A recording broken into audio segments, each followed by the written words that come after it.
Halo guys, Mimin balik lagi nih. Setelah 2 episode kemarin gelut mulu nih, sekarang episode 3-nya disuruh istirahat dulu nih ke anggota Furinnya. Walaupun gak ada aksi gelut, tetap pantengin anime Windbreaker ya, dan juga channel ini. Oke, langsung gas ke pembahasan alur cerita Windbreaker season 2 episode 3. Let's go! Scene belum berpindah tempat, masih di markas Kill. Awal scene memperlihatkan scene flashback Nagato saat pertama kali bergabung nih dengan Kill. Terlihat Nagato lagi jalan-jalan dan menerima pesan dari Anzai. Nah, dari kejauhan ia melihat seorang anak laki-laki yang sepertinya sedang mau diambil di dompetnya sama sekelompok anak laki-laki juga yang berpakaian seragam yang lebih besar. Nagato kemudian melihat anak itu dipukul, dia juga geram namun karena sadar dirinya nggak bisa berkelahi, Nagato pun berencana ingin pergi begitu saja, namun mendadak ia teringat saat Anzai menolongnya. Nah, dengan tekad yang kuat nih, meskipun takut, Nagato dengan berani meneriaki anak cowok-cowok yang tadi main keroyokan itu dan ujung-ujungnya dihajar juga nih. Namun Nagato dengan rela punggungnya diinjak-injak sama anak-anak yang main keroyokan tadi. Tiba-tiba datang seseorang nih yang langsung menghajar cowok-cowok yang main keroyokan tadi. Nah, ternyata si Natori Shingo guys. Nah, akhirnya cowok-cowok yang tadi itu yang main keroyokan itu udah terkapar nih karena sudah diberesin sama si Natori Shingo. Nah, akhirnya anak yang tadi itu pun pamit. Nagato yang melihat Natori pun merasa ia keren banget. Nah, Natori tiba-tiba berbalik dan mengatakan bahwa Nagato itu juga keren. Nagato kaget dong karena dibilang kayak gini untuk pertama kalinya dan mengatakan bahwa sebenarnya dia itu nggak keren karena dia itu lemah banget. Natori menyangkalnya dan bilang kalau maju sendirian itu bukan hal yang mudah untuk dilakukan semua orang, apalagi demi orang lain. Natori pun lalu mengajak Nagato bergabung di timnya. Seperti yang kita tahu ini ternyata Nagato memang kena jebakan Batman guys. Jadi Nagato pun datang ke markas Kill dengan polosnya. Di sana terlihat puluhan anggota Kill. Natori langsung datang menyambutnya dengan baik hati dan manis banget, persis seperti mereka pertama kali bertemu. Natori pun memperkenalkan dirinya sebagai pemimpin di situ. Nagato yang mendengarnya pun terkesima dan mengatakan pantas saja dia kuat banget, ternyata dia itu adalah pemimpinnya. Pokoknya awal perkenalan ini tuh Natori tuh sweet banget sama calon anggotanya guys. Tahu sendiri kan lah kalian gimana kelanjutannya. Nagato begitu terkejut saat melihat salah satu anggota Kill dihajar oleh salah satu VIP Kill. Nagato bertanya pada Natori. Natori menjelaskan bahwa orang itu tadi mau keluar tim. Belum selesai bertanya, Nagato pun langsung dihajar keras oleh Natori yang langsung tersungkur. Nah, di sini udah kelihatan aslinya, guys. Natori dengan aura mengancam lalu mengatakan orang yang sok punya keadilan tapi lemah mudah dikendalikan sambil menutup pintu markas Kill. Dan Natori mengatakan lagi sekalinya masuk perangkap nggak boleh dibiarkan keluar karena tempat ini dikuasai oleh kekerasan dan juga rasa takut. Aduh, si Nagato akhirnya kejebak nih bergabung di Kill. Nah, setelah Nagato yang terpaksa bergabung di Kill, ternyata perlakuan yang ia dapat itu sangat-sangat nggak manusiawi. Selain dihajar habis-habisan, para VIP pun memaksa Nagato untuk menghasilkan uang. Mulanya 30.000 yen untuk 3 hari, Nagato masih nalangin nih, kayaknya Nagato ngambil pinjaman ya. Lalu kemudian 50.000 yen selama 3 hari, makin naik aja nominalnya memang guys. Saldo di akunnya pun makin menipis dan hanya tersisa 400 yen. Lalu karena tidak bisa membayar, Nagato pun dihajar lagi, namun kali ini kurang 1.000 yen maka ia akan dihajar 1 kali. Ya ampun, sumpah banget nih, greget banget aku sama geng Kill ini. Nagato terlihat ada di luar markas Kill. Nagato yang berjalan dengan putus asa dan juga babak belur, udahlah kesakitan, masih juga disuruh untuk setor duit nih. Kenapa nggak lapor polisi aja ya si Nagato ini, udah babak belur gitu, udah cukup kan buat dijadiin alat bukti ke polisi. Tapi memang kalau lapor ya nggak lanjut si animenya guys. Nagato pun melihat ibu-ibu yang sedang membawa tas dan dengan keadaan yang udah nggak tahu mau gimana lagi nih, akhirnya Nagato pun membuat aksi kriminal yang pertama kalinya dengan merampas tas ibu tadi. Flashback pun selesai. Anzai yang mendengar seluruh cerita Nagato tadi pun langsung meminta maaf padanya dan mengatakan andai saja dirinya lebih kuat, sudah dari dulu dia bisa bawa pulang nih si Nagato. Nagato kemudian bilang walaupun Anzai bisa mengalahkan semua orang-orang dari Kill itu, dia tetap nggak bisa bawa pulang Nagato karena Nagato nggak bisa ikut dengannya. Karena orang sampah kayak dia ini nggak layak ikut bersama sama si Anzai ini. Nagato selalu ingin kayak Anzai yang kuat dan juga keren, makanya dia gabung nih di Kill biar seenggaknya bisa nyusul Anzai gitu loh. Tapi nyatanya jangankan kuat, keren aja kagak. Ya iyalah, bukannya dapat teman malah masuk jebakan Batman, jadi bahan samsak dan diperas habis-habisan. Anzai yang mendengar hal itu langsung memeluk memeluk sahabatnya dan mengatakan iya bodoh. Balik lagi nih flashback ke masa kecil Anzai, Nagato dan juga Tsuchiya. Terlihat Nagato yang tergelincir dan jatuh sampai pergelangan kakinya berdarah akibat Anzai. Nah, Nagato di sini malah bilang dia nggak apa-apa dan justru bersyukur kalau kedua temannya itu juga nggak apa-apa. Anzai kemudian menguatkan Nagato dengan bilang kalau Nagato dari dulu itu kuat dan keren kok. Nah, berpelukanlah kedua sahabat ini guys. Akhirnya Nagato bisa terbebas dari geng kill itu. Nah, kita balik ke scene yang memang sudah santai ya guys. Jadi Nirei yang ternyata entah pingsan atau ketiduran karena capek ini ternyata dibopong sama Taiga. Nirei yang terkejut pun sudah sadar. Lalu ia bertanya, mereka ada di mana nih? Mitsuki lalu mengatakan kalau mereka sedang OTW pulang. Jadi para Bofurin ini sudah keluar dari markas Kill dan OTW pulang nih setelah berantem sama Kill. Nirei pun bersyukur teman-temannya pada baik-baik aja dan Taiga pun menanggapi kalau yang nggak baik-baik itu adalah Nirei. Nirei kemudian meminta maaf karena sudah merepotkan Taiga dan bilang kalau dia udah nggak apa-apa dan minta turun nih. Namun Taiga bilang nggak apa-apa deh, sekalian aja nih latihan. Suo lalu datang dan menjitak dahi Nirei. Taiga pun menegur Suo dan Mitsuki bilang kalau Suo ini senang kali nyiksa orang. Rupanya Suo ini khawatir ya lihat si Nirei yang tadi itu tiba-tiba lari udah macam orang gila dan menyuruh Nirei untuk nggak gegabah lain kali. Taiga lalu mengatakan walaupun begitu berkat Nirei yang memanggil para senior jadi mereka semua bisa menang. Oh, jadi waktu Nirei itu sibuk sama HP di episode 1 itu Nirei itu lagi ngasih tahu senior-seniornya ternyata guys.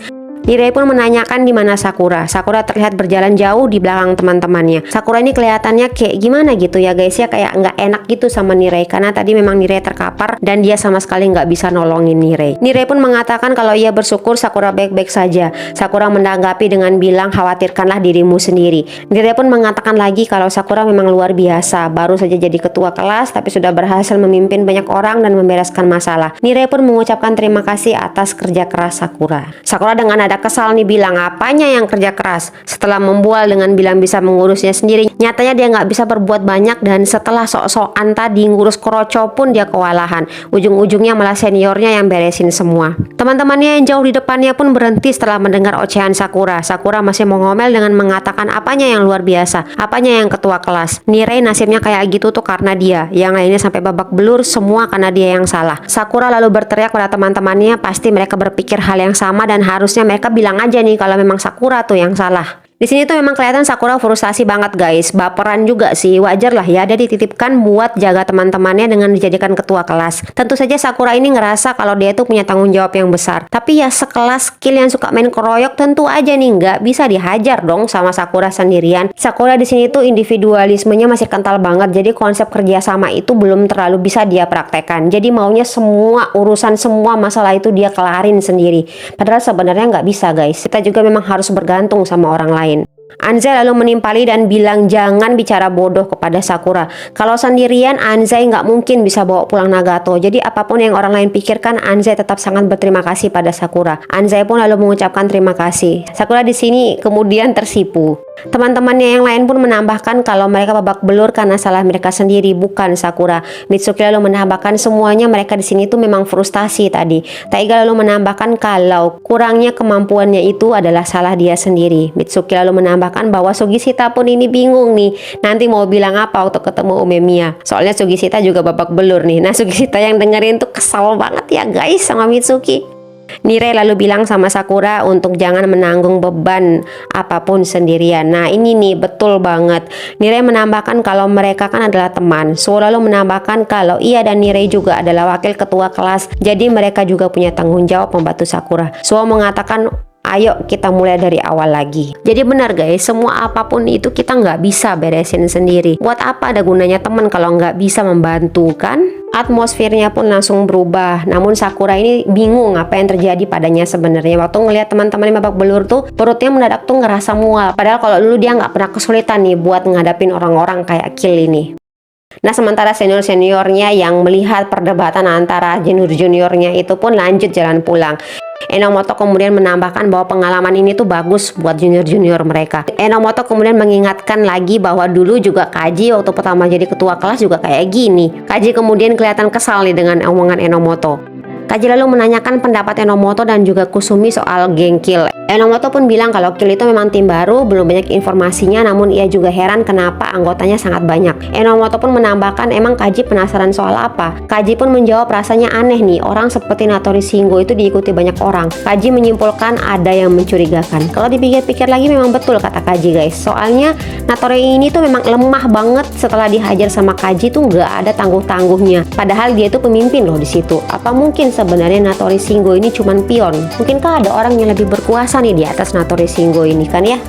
Terlihat tim inti Furin kelas 11 dan juga kelas 2 serta Anzai dan juga Nagato sudah berada di sebuah restoran. Enomoto bilang kalau Umemiya ada di restoran Ashitaba ini dan sekarang mereka akan laporkan hasilnya tadi. Mereka pun masuk dan kaget nih lihat Umemiya sama Hiragi malah nongkrong sama bapak-bapak.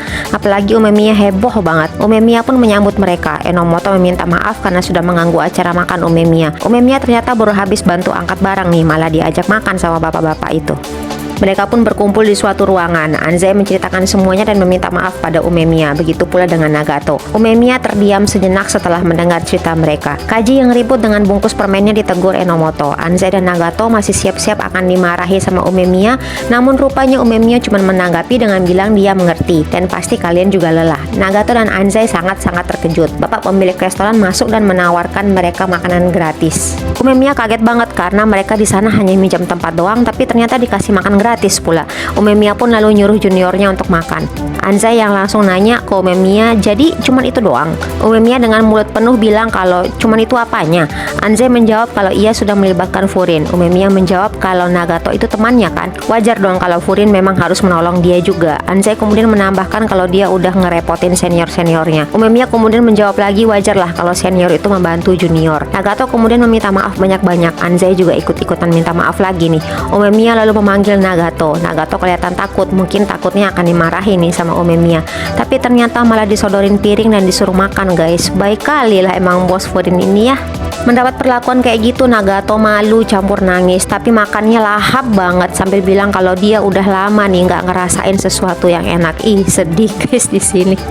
Umemiya pun menanggapi dan bilang untuk jangan lupakan rasa itu. Umemiya menambahkan saat dia lelah, makanan apapun nggak ada rasanya, tapi kalau makan sama orang-orang yang buat hatinya tenang, anehnya malah makanan itu enak-enak aja. Umemiya juga menambahkan kalau hal yang terjadi nggak bisa diubah, jadi apapun yang orang pikirkan, kita hanya bisa menanggungnya dan terus jalani hidup. Serta kedepannya pasti banyak hal yang melelahkan, tapi kalau itu terjadi, ingatlah rasa enak itu adalah bukti kalau dia, si Nagato ini nggak sendirian. Dengar ceramahnya Umemiya makin mewek nih si Nagato. Perhatian Umemiya pun teralih pada Sakura. Dan Umemiya pun bertanya Sakura kenapa? Galau banget. Sakura menjawab nggak apa-apa. Nire lalu tiba-tiba ngomong karena dia teman-temannya jadi babak belur. Nire mengatakan kalau karena itu jadinya Sakura merasa bertanggung jawab. Sakura lalu menjawab jangan ngomong sembarangan dong. Dia cuman kesal sama dirinya sendiri. Sudah membual malah kayak begitu. Biasanya dia nggak kayak gitu. Tapi nggak tahu kenapa kali ini badannya nggak mau bergerak sesuai keinginannya. Mendengar hal itu Umemiya sama Hiragi tersenyum. Umemiya pun bilang sama Sakura kalau badannya nggak bisa bergerak pasti karena lihat teman-temannya babak belur kan. Berarti alasannya cuma satu nih, Sakura suka sama teman-temannya. Mendengar hal itu Sakura tersipu lagi guys dan jadi kikuk banget. Sakura pun berteriak pada Umemiya kenapa jawaban Umemiya tuh arah pembicaraannya kayak gitu. Sakura nih mau bangun guys ceritanya, tapi tiba-tiba tuh kakinya kepentok. Hiragi kaget banget karena air tumpah di depannya, sedangkan Umemiya ngetawain Sakura. Enomoto marahin Kaji karena santai banget. Suo malah bilang dia senang dengan kondisi Sakura yang sekarang, sedangkan Nire panik nih cari handuk buat ngelap. Mereka pun berpisah dan pulang. Umemiya mengatakan hati-hati di jalan pada junior-juniornya. Umemiya pun berkata pada Hiragi apa pendapatnya setelah mendengar cerita dari Sakura. Hiragi tersenyum dan menjawab mungkin ya kayak Umemiya dulu. Umemiya nyengir dan bilang kalau Sakura pasti nantinya akan sangat kuat. Tiba-tiba Umemiya dan Hiragi ini dipanggil masuk lagi sama bapak-bapak itu buat makan dong. Kali ini terlihat Sakura bersama Anzai dan juga Nagato ada di taman. Tsuchiya kemudian datang dan terkejut melihat Nagato. Tsuchiya langsung memukul Nagato dan bilang mereka berdua bodoh karena babak belur. Dan bilang selamat datang kembali pada kedua temannya. Nangis bareng-bareng deh mereka ini. Sakura mau pergi tapi dipanggil sama Tsuchiya dan menanyakan namanya. Sakura pun menjawab kalau namanya adalah Sakura. Tsuchiya lalu berterima kasih nih pada Sakura. Dan kayak biasa Sakura kalau dengan orang bilang makasih itu langsung tersipu. Sakura hanya menanggapi kalau dia hanya nepatin janjinya. Udah bersambung nih. Eits, jangan skip setelah lagu endingnya ya guys. Jadi di markas Kill tadi itu terlihat ada satu orang yang kayaknya pura-pura pingsan ya guys. Kelihatan banget dia itu masih bugar. Orang itu kemudian bilang kalau dia datang jauh-jauh karena katanya Kill mau ribut nih sama Furin. Malah mereka yang kalah. Selain itu juga dia jadi tahu kalau Furin itu lebih lemah dari dugaannya, dan inilah akhir dari Kill. Orang itu juga bilang kalau semua ini terjadi karena Natori yang bertindak sendirian, makanya Kill jadi busuk. Padahal orang itu mau ngehajar Natori, malah Natori yang udah babak belur duluan. Akhirnya kelihatan guys tato di telapak tangan. Jadi memang benar Kill ini cuman pion doang, ada yang lebih besar lagi dari Kill ini. Nah, siapa dia dan dari tim mana aja aku nggak mau spoiler sih. Buat kalian yang udah baca manganya mungkin tahu, dan buat yang belum baca manganya nunggu aja ya kelanjutannya di animenya. Disinilah akhir dari pembahasan anime Windbreaker season 2 episode 3. Sampai jumpa di episode selanjutnya ya guys. Bye bye.